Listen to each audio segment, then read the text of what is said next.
আপনারা নিশ্চয়ই অবগত আছেন আমাদের অটিস্টিক ও প্রতিবন্ধী বিদ্যালয়গুলোর স্বীকৃতি এবং এমপিওর জন্য আজকে ৩৩তম দিন পর্যন্ত আমরা রাজপথে রয়েছি।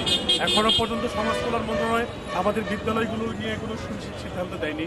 আপনারা নিশ্চয়ই অবগত আছেন গত ৭ দিন আগে মাননীয় প্রধান উপদেষ্টা দপ্তর আমাদের বিদ্যালয়গুলোর স্বীকৃতি এবং এমপিওর জন্য সমাজ কল্যাণ মন্ত্রণালয়কে একটি নির্দেশনা প্রদান করে। সেই নির্দেশনার প্রেক্ষিতে সমাজ কল্যাণ মন্ত্রণালয় এখনো কোনো সিদ্ধান্ত গ্রহণ করেনি। গত পরশুদিন মাননীয় উপদেষ্টা আমাদের ৭ জন প্রতিনিধি দেখেছিলেন। উনি বলছেন যে আমরা প্রতিষ্ঠানগুলি দিব, কিন্তু কখন কিভাবে দিবেন আমাদের কোনো সুনির্দিষ্ট তথ্য উনি দেননি।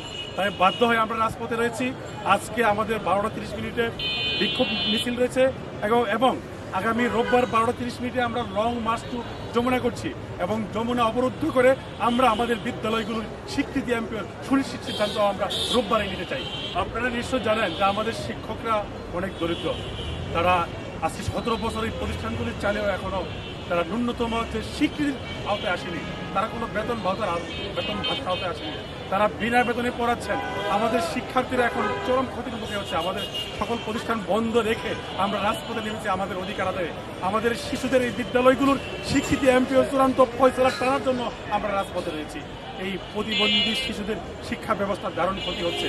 আপনারা নিশ্চয়ই অবগত আছেন এদেশের মোট জনসংখ্যার ৯% প্রতিবন্ধী।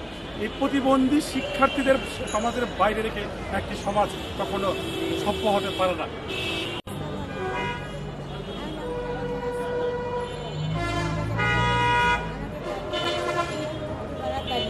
আমাদের দাবিগুলো মেনে নিচ্ছে না। আমরা সমাজের বোঝা, প্রতিবন্ধী, আমাদের কোনো মূল্যায়ন করা হচ্ছে না। কী কারণে হচ্ছে না তাই আমি ডক্টর এনএস স্যারের কাছে এবং শারমিন মুর্শিদ স্যারকে জানাতে চাচ্ছি যে আমাদের দাবিগুলো কেন মেনে নেওয়া হচ্ছে না। আমরা এত কষ্ট করেছি, আমরা পরিবার ছেড়ে আসতেছি, আমরা কষ্ট করেছি, না খেয়ে সারাদিন অনেক পরিশ্রম করতেছি, তবুও আমাদের কোনো ফলাফল আমরা অর্জন করতে পারি না। আমরা এখানে রাজনীতি করতে আসিনি। আমরা অনেক কষ্ট করে দুঃখের সাথে না খেয়ে জীবনযাপন করছি।